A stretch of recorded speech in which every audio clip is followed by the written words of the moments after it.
So the book of Deuteronomy means the second law.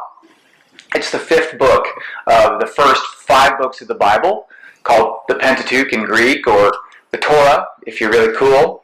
And this is the fifth book, known as the book of the law.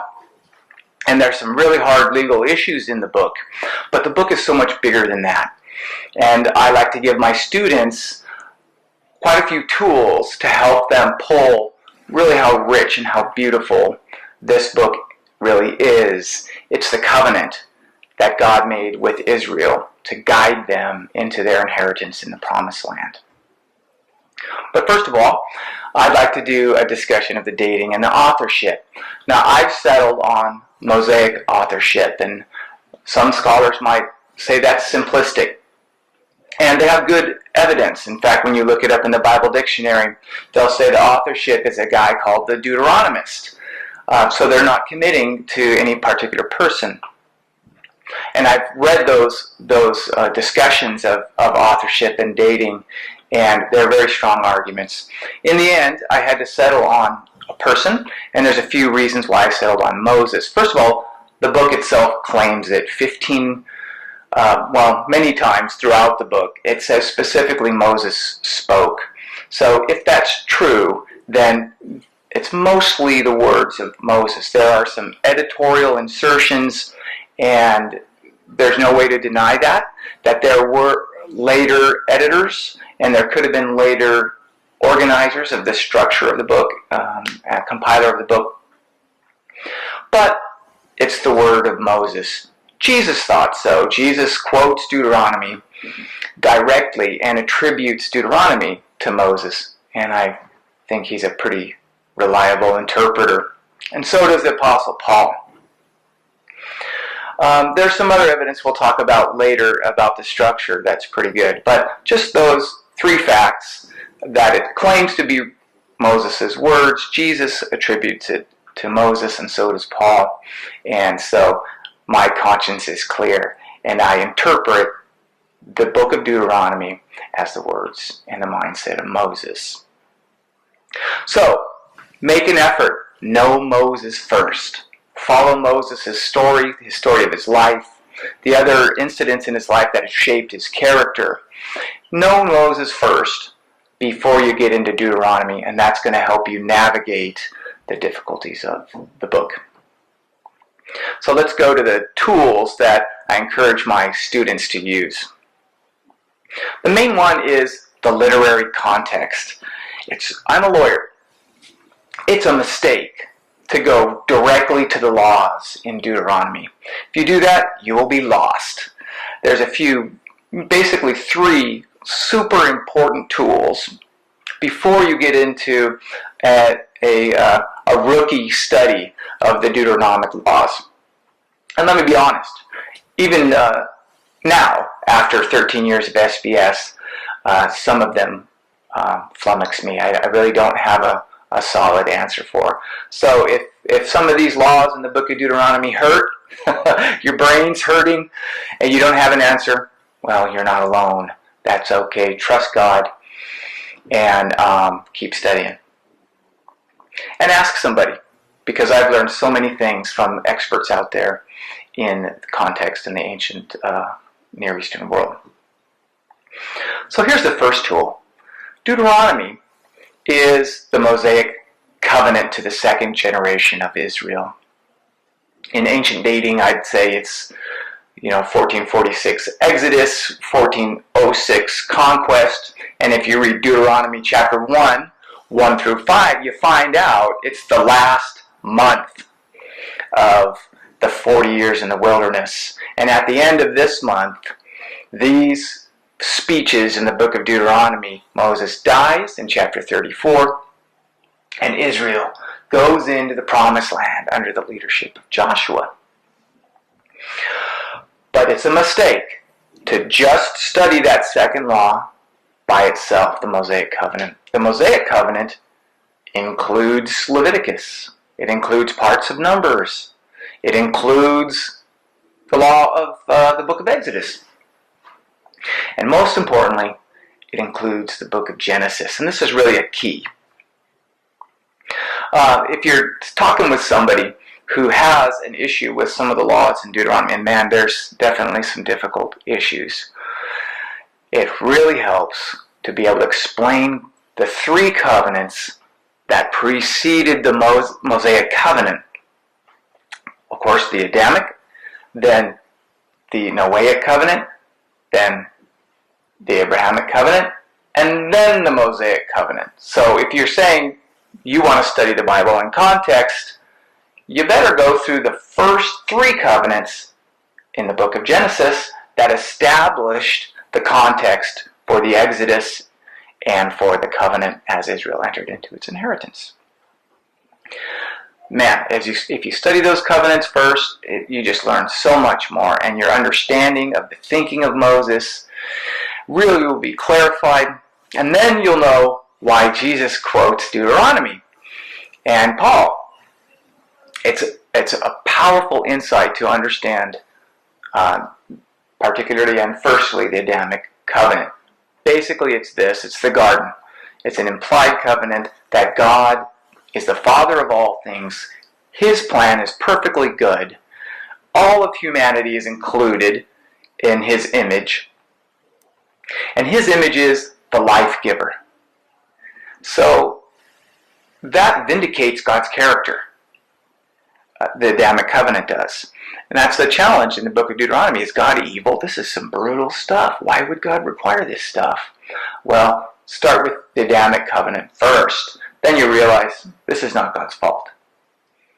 The fault is chapter 3 of Genesis, when mankind rejected God's fatherhood, rejected God's plan for their future, and then you see in chapter 4 they start rejecting life as Cain kills his brother Abel.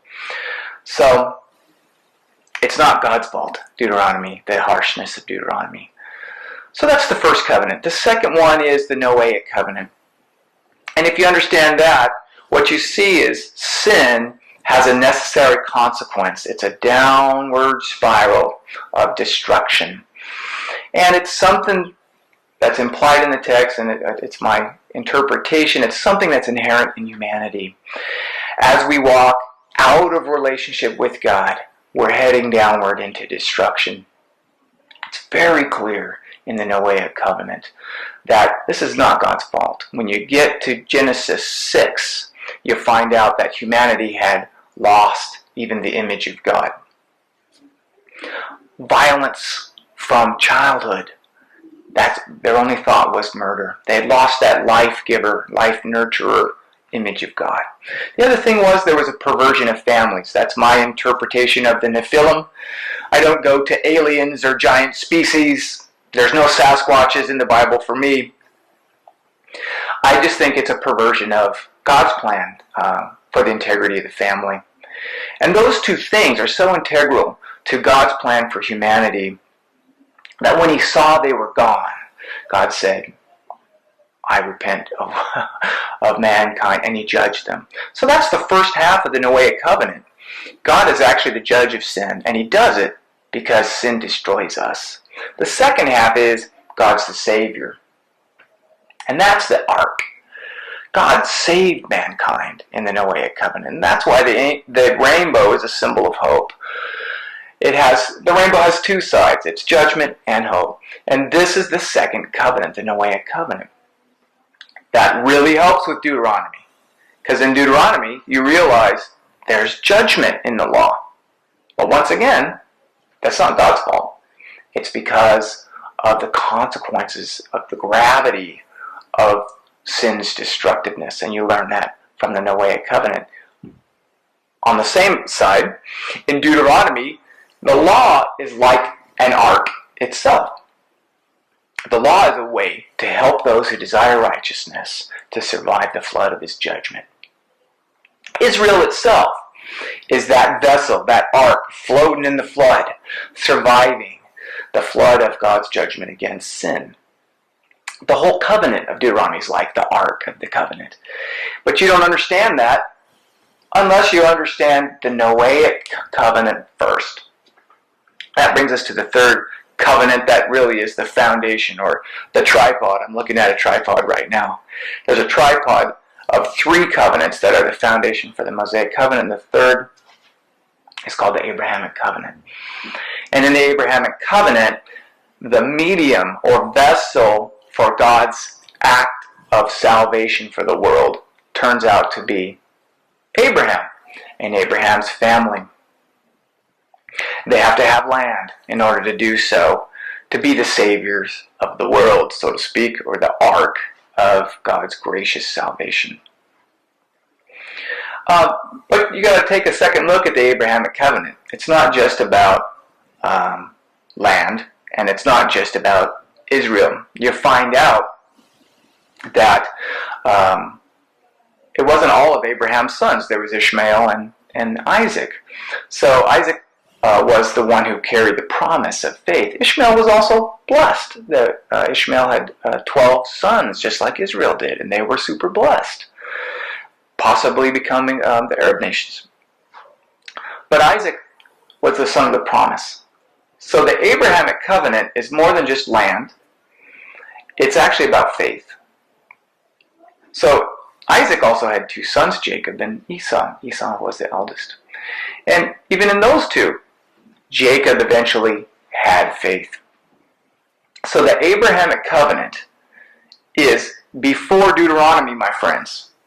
It is hard to be legalistic if you study the first 3 covenants first, before you get to the Mosaic covenant. Because the Abrahamic covenant, the third, is very clearly, it's about faith in God's promises. Right? It's not even about the law, because in Genesis 15, you find out. So start in Genesis before you want to have an opinion about the law. That's the spirit of the law. That's how I teach students. Genesis is the spirit of the law. Deuteronomy is the letter of the law. And you find out later from the Apostle Paul in Galatians and Romans, the letter kills, my friends. The letter's tough. But Jesus knew the spirit of the law. So watch how Jesus teaches the law when you study the Gospel of Matthew. If you do the first 3 covenants first, you're going to understand Jesus. Well, there's another context that I encourage my students to understand about Deuteronomy. It's called the second law. Actually, it's maybe the 4th law. So, if you see it this way, it's hard to be proud. I'm a law-abiding citizen. I follow the law, right? Like the rich young ruler. I followed all of the laws since birth, Jesus. And Jesus knew, no, that's ridiculous. Look at the law in the context of the first 5 books. God gives the law in Exodus, the book of the law. He's so excited about living in relationship with Israel. Boom, the golden calf. They broke the covenant and rejected the law. God starts over again. Gives them a new 10 commandment tablets that Moses writes. Then gives them the first 16 chapters of Leviticus. Consecrates the priesthood. They have another chance. Boom. Leviticus 17. They worship goat demons. God starts again. He does the rest of the book of Leviticus, and then the beginning of the book of Numbers. So he gives them some more laws, and he gives them another chance. This is chance number 3. What happens?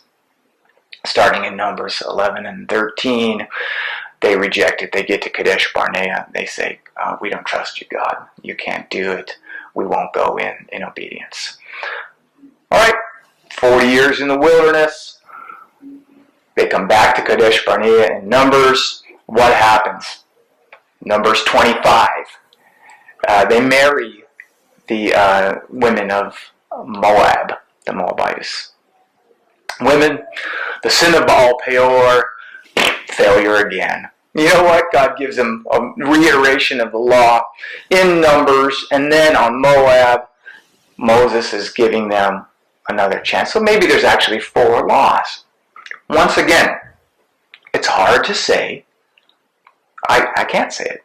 You can't say the law saves them. What happened is God gives laws to help their relationship work, and they reject him, and his forgiveness saves them. And it happens 4 times in the law. So, if somebody says, yeah, the law, I'm saved by the law, then I would ask, well, what law? What law? And then I'd show them a little bit. Well, look at these first 3 covenants. And then I'd say, and then they're like, no, the law saves. Jesus says every bit of the law matters. Okay, well, which law then? Which of the 4 are you following? And which of the 4 saved you?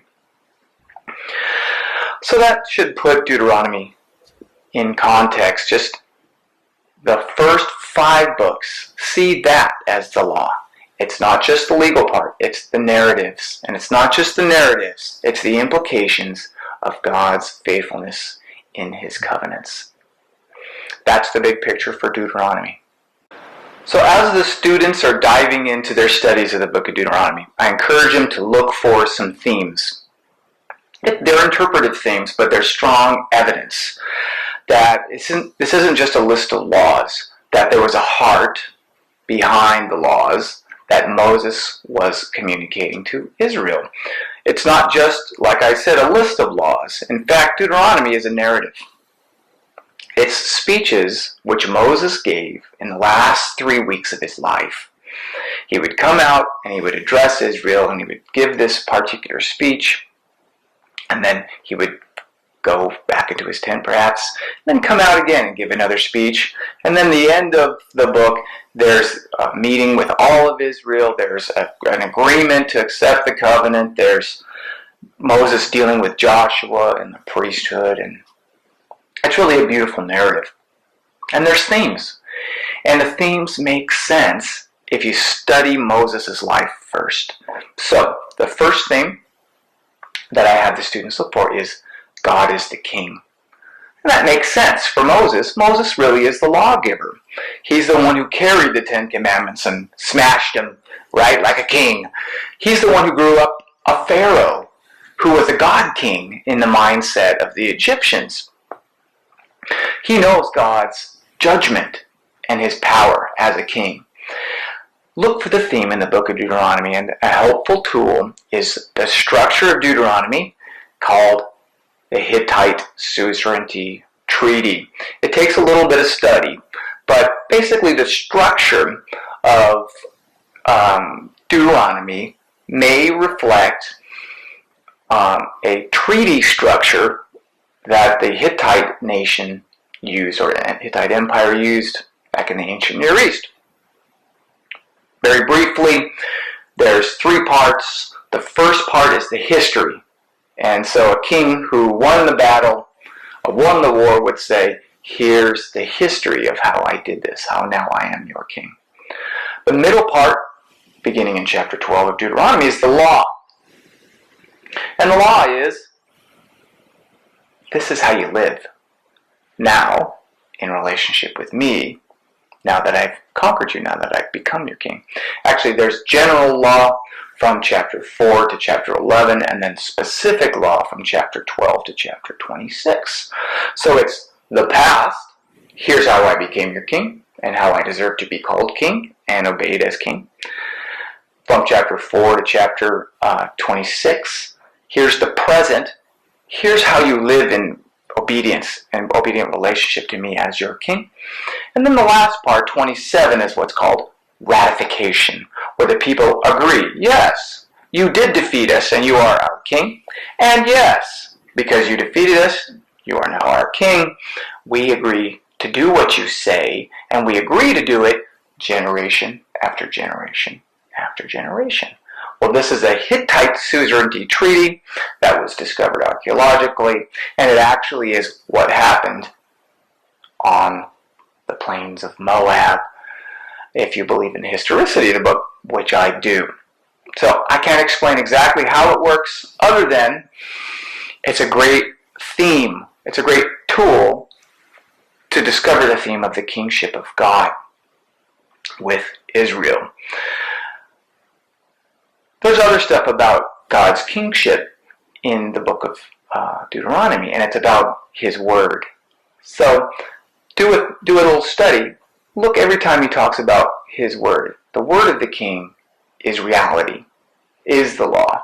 And God focuses on Israel's willingness to hear the words of God. The second theme I'd like to share with you also makes sense with Moses. It's God as Father.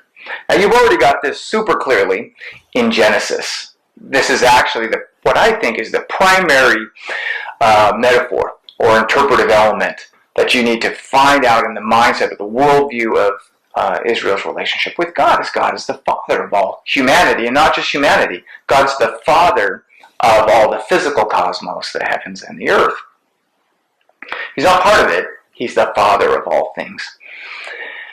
And then that doesn't change in the law, in the book of Deuteronomy. There's some really beautiful stuff about God's fathership in there. Chapter 1 talks about him carrying them like a baby, right? Like that story with Jesus and the footprints in the sand. There was only one set of footprints, Jesus. Well, it's because I was carrying you. God says that to Israel in the first chapter of Deuteronomy. I was carrying you like a baby the whole time in the wilderness. Chapter 8 is really an amazing chapter about God's Father. And God tells him, listen, I tested you. I let you become hungry. Like a father, he wanted them to mature. He's testing them. He's giving them some freedom. God, let them hunger. Are you going to trust me as your dad or not? Then he would send the manna and the quail, which I'd love to eat right now. In that same chapter, he says a couple of things that are pretty amazing. He says, yeah, I was testing you. Yeah, some of the things were pretty hard. But here's what happened. I fed you like babies with manna 6 days a week. You didn't actually have to make your own food. The second thing was, your shoes never wore out. I don't know if you noticed. Your clothes didn't wear out. And he repeats that again in chapter 29. God says, please remember, you're my babies. Things are tough. But if you forget I'm your father, you're going to get the wrong picture of me. I did some miracles to help you. Remember, I'm your dad. This is for your good. Even when it gets tough. Even when I judge you, my fathership hasn't changed for you. And I've done a few miracles to help remind you of those things. So, God's fatherhood, also, you get to the end of the book, and there's a song, and it's a horrible song. I call it the degenerate children song. And it's a story about God's fatherhood and how hurt that God is when his children reject him. But he also judges his children, and then he vindicates his children at the end, in chapter 32. But the fathership doesn't end there. Chapter 33, Moses blesses the tribes of Israel as if he's the father of all these tribes. Just like Jacob blessed his 12 sons. Something happened with Moses. The second generation had died out. Moses is the grandpa of all grandpas. And somehow he's become the spiritual father for all of nation. Well, why is that? Well, that just is what it is. But what does it say? Moses is the intermediary for God. So when Moses is standing in front of Israel, he's the grandpa of all grandpas. He's the father of all fathers. Well, he's just God's spokesperson. God was blessing them like their father through Moses in chapter 33. And he goes tribe by tribe by tribe, desiring to bless them as his children. So those are the two themes that I encourage my students to look for.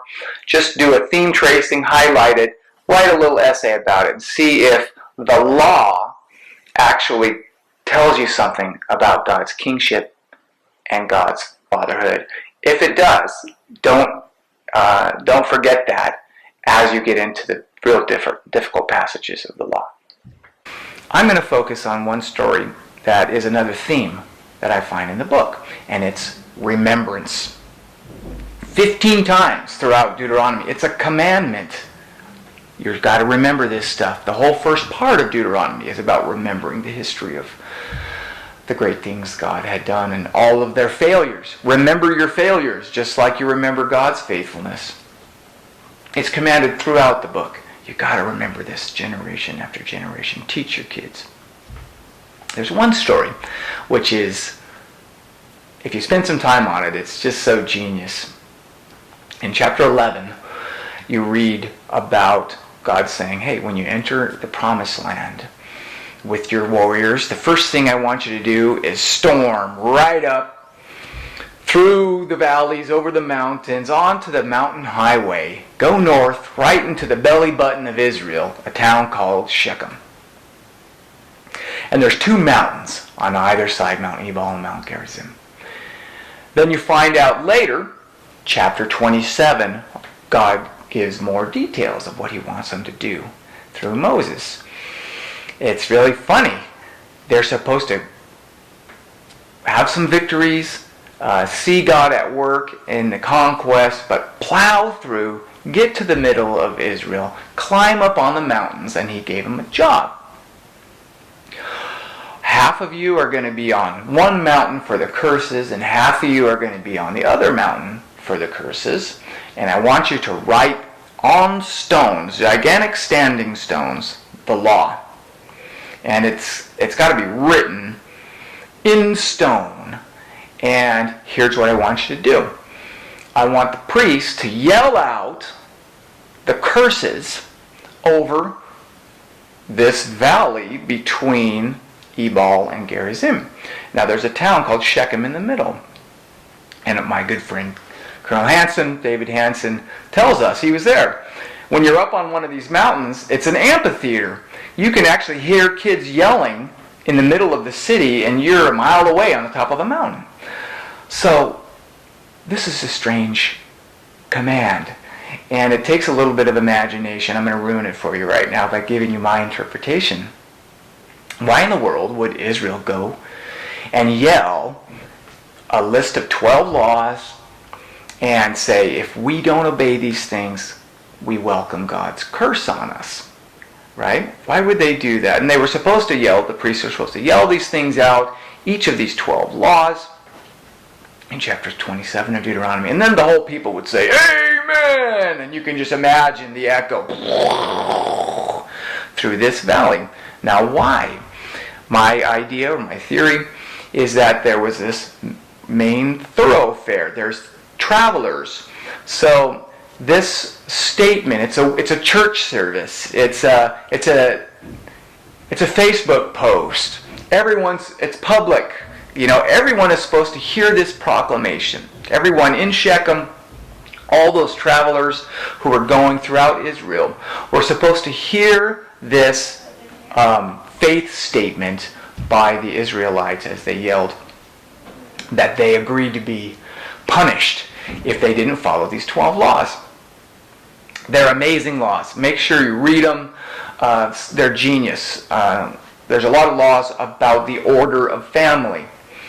And the Israelites were committed to the nations, the Canaanites. We are going to honor God's order for the family. There's other laws about justice. Such beautiful justice laws. We don't steal people's land, ironically, because it's ironic because they actually were invading their land. But they're saying once we're in, we don't move borders. We honor personal property. We don't take bribes against the poor, right? They're going to honor those who are powerless. We're going to take care of orphans and widows. They even have this, one of the laws, we're not going to mislead the blind while they're on the road. Why would you yell that as a statement of a conquering people group? That is so crazy, and I love it. I love it because it's about morality. The relationship of God's covenant is very different from those of the other nations. Usually the laws are linked to a dictatorship. The king of Mesopotamian, Sumerian, and Akkadian cultures and Egyptian cultures, they were semi-divine. So God's law was about dictatorial, hierarchical control. But for the Israelites, God's law was about justice and accountability. No one was king in Israel except for God. And if that's the case, we're all on an equal plane. We all have to be just. We all have to honor even the powerless as being valued by God the King. And they're proclaiming that statement over the town of Shechem in such a way that all the travelers who are passing through could hear, and then they could go up and read it on these stones. There's no way for Israel to deny it. It's accountability to the world for the morality that's implied by the character of the God of Israel. Pretty powerful stuff. But that's all super positive talk. There's another way of looking at it. It's actually a challenge. It's really a challenge against Canaanite culture. Because Israelite says, we're willing to be cursed. But you know what? Everyone else then should be understanding they will be judged for violations of God's law as well. And that makes sense, because when you get to Joshua chapter 8, the Israelites have invaded. They run up to Shechem. They go through, pretty close, they don't do it exactly, but they go through most of what God had commanded in Deuteronomy 27. And the next chapter, chapter 9, guess what happens? All the kings of the Canaanites heard. So God's plan, right, the megaphone of Shechem worked. All the kings heard very quickly what had happened at Shechem, and they all united, which is very rare for Canaanite cultures. They all united against this one threat, and that is Israel. And what's interesting, it's not necessarily the military threat, it's the moral threat.